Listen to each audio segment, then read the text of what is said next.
स्वागत है आपका E2E क्लासेस में।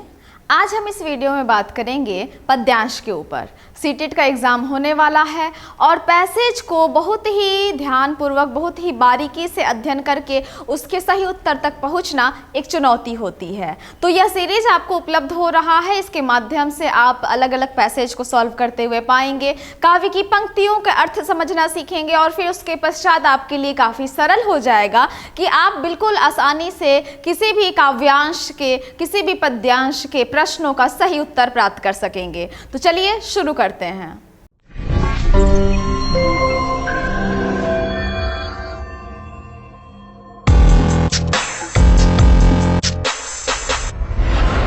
तो जैसा कि आपको काव्य की पंक्तियां नजर आ रही हैं, जिन्हें सपने अपने पाने हैं, बन जाते वे तो दीवाने हैं। गढ़ लक्ष्य जो साधा है तूने, उसे पाने की कोशिश तू कर। चल आगे बढ़, तूफानों से न डर। चल कश्ती उठा, सागर में उतर। है रात अंधेरी फिक्र है क्या, एक दिन आएगी अपनी सहर। चल कश्ती उठा, सागर में उतर।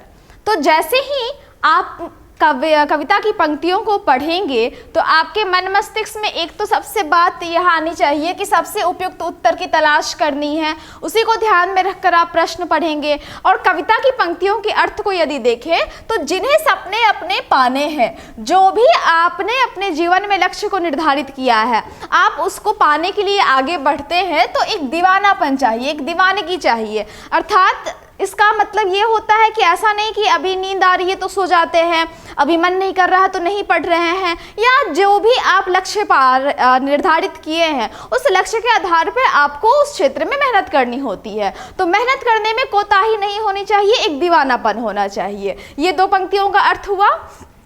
गढ़ लक्ष्य जो साधा है तूने, उसे पाने की कोशिश तू कर। क्योंकि जो आपने लक्ष्य निर्धारित कर लिया है वो लक्ष्य कुछ भी हो सकता है, तो आप उसकी कोशिश निरंतर करते रहें। चल आगे बढ़, तूफानों से न डर। अर्थात जब आप लक्ष्य की प्राप्ति की ओर पहला कदम बढ़ाएंगे तो कहीं ना कहीं आप अलग अलग तूफानों से सामना करेंगे। कभी कभी घर परिवार से, समाज से नकारात्मक बातें कि ये तो बहुत बड़ा एग्ज़ाम है, या तो ये बहुत बड़ी चीज़ें हैं, कोई कर सकता है भला, तुम कैसे कर सकोगी, बहुत सारे लोग फेल होते हैं। इस तरह की नकारात्मक बातों के साथ साथ और भी कई तरह के तूफानों से सामना करना पड़ता है। तो कविता की पंक्ति यह प्रेरित कर रही है कि आपको तूफान से नहीं डरना है और आगे बढ़ते रहना है। चल कश्ती उठा, सागर में उतर। अर्थात अपना नाव लो अपना और सागर में उतर जाओ और खेवने लग जाओ। अर्थात अपने नाव के साथ यानी अपने साधन के साथ आप अपने लक्ष्य की ओर चल पड़िए। है रात अंधेरी फिक्र है क्या। अर्थात रात अंधेरी का मतलब कि जिस राह पे आप चल पड़ेंगे वहां हो सकता है आपको लक्ष्य ना नजर आए। लक्ष्य से तात्पर्य लक्ष्य की ओर जाने वाला मार्ग ठीक ठीक नजर ना आए कि किस राह से जाना है, क्या उचित है, क्या अनुचित है। लेकिन फिक्र करने की बात नहीं है, एक दिन आएगी अपनी सहर। अब यहाँ सहर शब्द का अर्थ क्या है? एक दिन आएगी अपनी सहर, और यहाँ पर क्या है, स्त्रीलिंग की बात हो रही है। तो यहाँ सहर का तात्पर्य होता है सवेरा, उजाला, प्रातः काल, ऐसा कह सकते हैं। ठीक है, तो सहर का तात्पर्य हुआ सवेरा से। तो एक दिन अपनी सुबह जरूर आएगी, एक दिन ये अंधेरी रात जरूर छटेगी और तुम्हारे परिश्रम का फल और उसकी किरण तुम्हारे तक पहुंचेगी। ये इन पंक्तियों का अर्थ है। चल कश्ती उठा, सागर में उतर। अर्थात आप अपना साधन सामग्री लीजिए, उस सामग्री के साथ, उस साधन के साथ आप अपने साध्य तक पहुंचिए, लक्ष्य तक पहुंचिए। ये कविता की पंक्तियां हो गई। अब सवालों को देखते हैं। तो पहला सवाल है कि कविता के अनुसार अपने सपनों को पूर्ण करने के लिए आवश्यक है, 4 ऑप्शन हमारे सामने है। निष्ठा एवं इच्छा शक्ति होना, अनुकूल परिस्थितियां होना, स्वप्न देख पाना, धन संपदा का होना। तो एक बार प्रश्न को दोबारा पढ़ेंगे। कविता के अनुसार अपने सपनों को पूर्ण करने के लिए क्या आवश्यक है? तो अपने सपनों को पूर्ण करने के लिए क्या धन संपदा आवश्यक है? धन संपदा बहुत सारे लोगों के पास होता है, लेकिन क्या वो सभी लोग अपने लक्ष्य को प्राप्त कर पाते हैं? नहीं, धन संपदा उतना आवश्यक नहीं है। लक्ष्य के लिए वो एक साधन मात्र होता है, लेकिन वो पूरा लक्ष्य को या पूरी आपकी यात्रा को कंट्रोल नहीं करता है, इसलिए आवश्यक नहीं है। ठीक है, तो ये ऑप्शन नहीं होगा। अब देखिए हमें क्या करना है, सबसे उपयुक्त उत्तर को चूज करना है।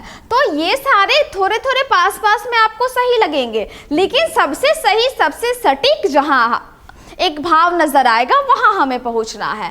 तो स्वप्न देख पाना, तो आप कह सकते हैं कि स्वप्न को पूरा करने के लिए स्वप्न देखें, ये तो आवश्यक नहीं है, और ना ही ये ऐसी तर्कसंगत बातें हैं। जब हम स्वप्न को पूरा करना चाहते हैं तो हम स्वप्न क्यों देखेंगे, हम बात करेंगे उसके एक्शन मोड की। अब अगला ऑप्शन क्या है, अनुकूल परिस्थिति होना। तो देखिए ये भी गलत ऑप्शन है। स्वप्नों को पूरा करने के लिए आवश्यक नहीं होता है कि हमारे पास सदा से ही अनुकूल परिस्थिति हो, क्योंकि जब आप लक्ष्य की तरफ बढ़ते हैं तो प्रतिकूल परिस्थिति ज़्यादा सामने आने लगती है। तो अब अगला ऑप्शन क्या बचा, निष्ठा एवं इच्छा शक्ति का होना। ये सबसे अधिक महत्वपूर्ण है। निष्ठा यदि आपके अंदर होगी, आप निष्ठावान होंगे, तो आप अपने पथ को छोड़कर अलग नहीं होंगे, और इच्छा शक्ति होगी, मनोबल आपका मजबूत होगा, तो आप अलग अलग कठिनाइयों का सामना करेंगे, उससे डरेंगे नहीं। तो इसका सही उत्तर हमें प्राप्त हो गया। अब अगला सवाल देखिए, जीवन में सुख दुख, आशा निराशा की स्थिति। अब 4 ऑप्शन है। आशा निराशा की स्थिति क्या करती है, मानव को हरा देती है। तो दूसरा ऑप्शन है सदैव नहीं रहती, मानव को सशक्त बनाती है, सदैव बनी रहती है। तो आपको सही सटीक उत्तर तक, सबसे उपयुक्त उत्तर तक पहुंचना है। तो सुख दुख और आशा निराशा की स्थिति मनुष्य को हराती नहीं है, ये पहला ऑप्शन गलत हो जाएगा। सदैव नहीं रहती, ये बात सही है कि ना तो सुख सदा रहता है ना तो दुख, आशा भी सदैव नहीं रहती है, निराशा भी। ये थोड़ा सटीक मान सकते हैं हम लोग कि हाँ ये बात तो है। मानव को सशक्त बनाती है, ये भी बात सही है। सुख और दुख जब मनुष्य दोनों देखता है तो उसके भीतर एक समझ पैदा होती है, वो मजबूत होता है।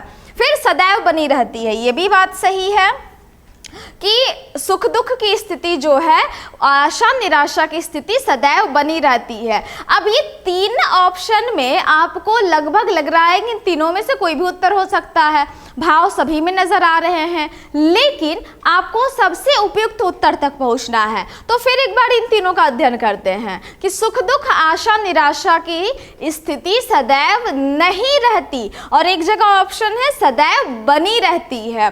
तो नहीं रहती है को हम लोग कट कर देंगे, क्योंकि ये एक नकारात्मक कथन है, और सदैव बनी रहती है में बात एक ही हो रही है, सदैव नहीं रहती है अर्थात उसका आना जाना लगा रहता है, और सुख दुख आशा निराशा की स्थिति सदैव बनी रहती है।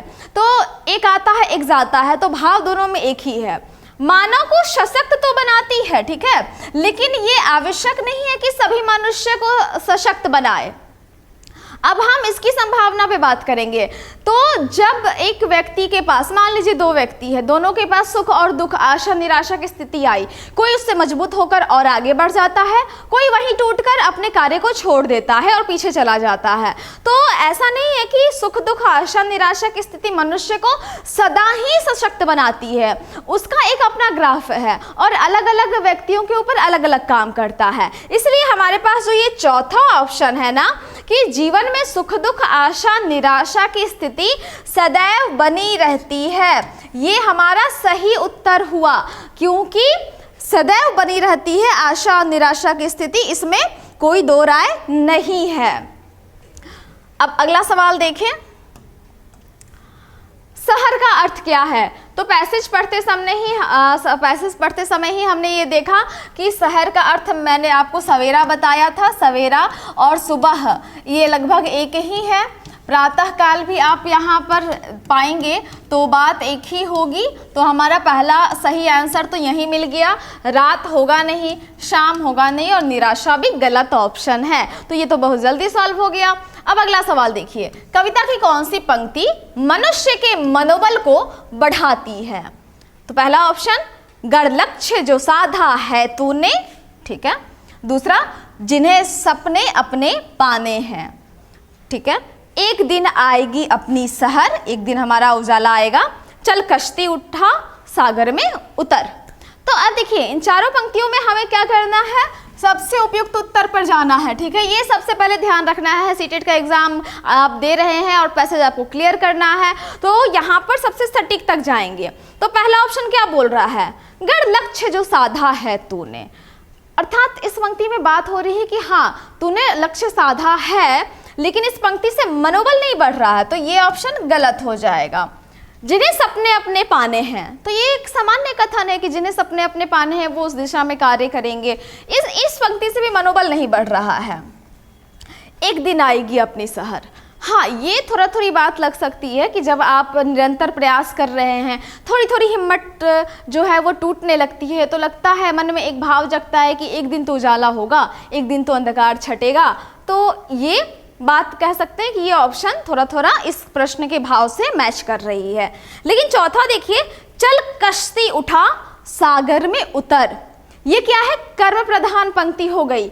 ये कविता की कौन सी पंक्ति मनुष्य के मनोबल को बढ़ाती है, तो एक दिन आएगी अपनी सहर इसलिए सही ऑप्शन नहीं होगा, क्योंकि आप तो लेटे लेटे भी सोच रहे होंगे कि एक दिन मेरी सुबह आएगी, मैं ऐसे सुबह अपने सपने देख रहा हूँ, मेरे जीवन में उजियारा होगा, मैं अपने लक्ष्य को वैसे पालूंगा ऐसे पालूंगा। ये तो एक सोच की बात है ना कि एक दिन अपनी सुबह आएगी, लेकिन चल कश्ती उठा वो सुबह कैसे आएगी, और सागर में उतर मनोबल को बढ़ाने वाली पंक्ति क्या है कि जो है जैसे है सारे विचारों को छोड़ो और सीधे कार्य पे लग जाओ। तो ये सबसे सटीक उत्तर हुआ, ये सबसे सही आंसर हुआ। चल कश्ती उठा और सागर में उतर, क्योंकि ये आपकी कर्म की प्रधानता को बतला रहा है, आपकी पॉजिटिविटी को बतला रहा है कि आप कर्म पे भरोसा रखते हैं, ना कि इन सारे विचारों पे। ठीक है, तो ये सबसे सटीक आंसर हो गया, चल कश्ती उठा और सागर में उतर। अब अगला सवाल देखें। अगला सवाल है, कविता के मुख्य स्वर के रूप में कौन सा वाक्यांश उचित है। कविता का मुख्य स्वर क्या है, जिन्हें सपने अपने पाने हैं, बन जाते वे तो दीवाने हैं, गढ़ लक्ष्य जो साधा है तूने, उसे पाने की कोशिश तू कर, चल आगे बढ़ तूफानों से न डर। तो यहाँ पर आपको ऑप्शन नजर आ रहा है, जो साधा है तूने। हम तो बहुत कुछ साधते हैं, मन में निर्धारित करते हैं हम ये कर लेंगे वो कर लेंगे, सारी कुछ तो कर नहीं पाते हैं, इसलिए ये जो कविता का मुख्य स्वर है ये काव्यांश नहीं व्यक्त कर पा रहा है। फिर सागर में उतर, इसका मतलब ये कर्म प्रधान पंक्ति है कि आप अपने कर्म क्षेत्र में उतर जाइए। ठीक है, और देख लेते हैं, एक दिन आएगी, ये काव्यांश भी, ये वाक्यांश जो है नहीं बतला रहा है कविता का मुख्य स्वर। एक दिन आएगी, लेकिन क्या आएगी कुछ पता नहीं है। अंधेरी रात, ये कविता के मुख्य स्वर को नहीं बतला रहा है, क्योंकि यहाँ पर पूरी कविता में आपको अंधेरे का जिक्र नहीं हो रहा है, आपको बार बार ये कहा जा रहा है चल आगे बढ़, चल कश्ती उठा, चल कश्ती उठा सागर में उतर। ठीक है, तो ये आपको पॉजिटिव लक्ष्य की ओर ले जा रहा है कि आप कर्म प्रधान दिशा में आगे बढ़िए, कर्म को प्रधानता देते हुए उसमें लग जाइए। तो सबसे सही उत्तर होगा सागर में उतर, क्योंकि यही हमारा कविता का मुख्य स्वर है। ठीक है, अब अगला प्रश्न देखिए, फिक्र का समानार्थी शब्द क्या है। तो एक जगह चिता है, एक चुनौती है, चिंता है, डरना है। तो चिता का मतलब जहाँ शव को जलाया जाता है, उस ऊंचे चीज़ को कहते हैं, लकड़ियों का बनाया जाता है, चिता पता होगा। चुनौती, फिक्र और चुनौती बिल्कुल अलग और विपरीत भाव रखते हैं। चिंता और डरना, तो डरना तो है नहीं, क्योंकि फिक्र करना डरना नहीं होता है, फिक्र करना चुनौती नहीं होता, चिता भी नहीं होता है। चिता और चिंता के बीच में एक मात्रा का अंतर है, और ये इसका सही उत्तर हुआ, फिक्र करना, चिंता करना। ठीक है, तो ये आपका सही उत्तर हो गया। तो यहाँ पर आपको ये सारे प्रश्न आपने देखे कि कितनी सहजता से हम इसको सॉल्व कर पा रहे हैं। केवल सावधानी यह रखनी है कि आपको काव्यांश काव्यांश जो दिया गया है उसके भाव को सही सही समझना है, क्योंकि जब हम इन सारे प्रश्नों को देख रहे हैं तो इसमें एक दो प्रश्न ऐसे रह रहे हैं जो थोड़े थोड़े सिमिलर रह रहे हैं, उसमें कठिनता का भाव आ रहा है कि क्या आंसर हो, ये भी हो सकता वो भी हो सकता। वहीं दो क्वेश्चन काफी सरल और सीधे हो रहे हैं, जैसे देखिए ये दोनों सवाल एकदम सीधे रहे हैं, इसमें उत्तर की खोज करने में आपको विशेष दिक्कत नहीं आई। तो बस वहां पे रैंडमली 6 सवाल में से एक दो सवाल आसान हो रहे हैं, तो वहीं एक दो सवाल कठिन हो रहे हैं और बीच का 2 सवाल एवरेज रह रहे हैं। तो इस तरह से आप रैंडमली जब सीक्वेंस पहचानने लगेंगे तो आपको पैसेज का बोध हो जाएगा, आप उसको अच्छे से समझ पाएंगे और एक सही उत्तर की तलाश कर पाएंगे। तो मिलते हैं अगली वीडियो में, तब तक के लिए धन्यवाद।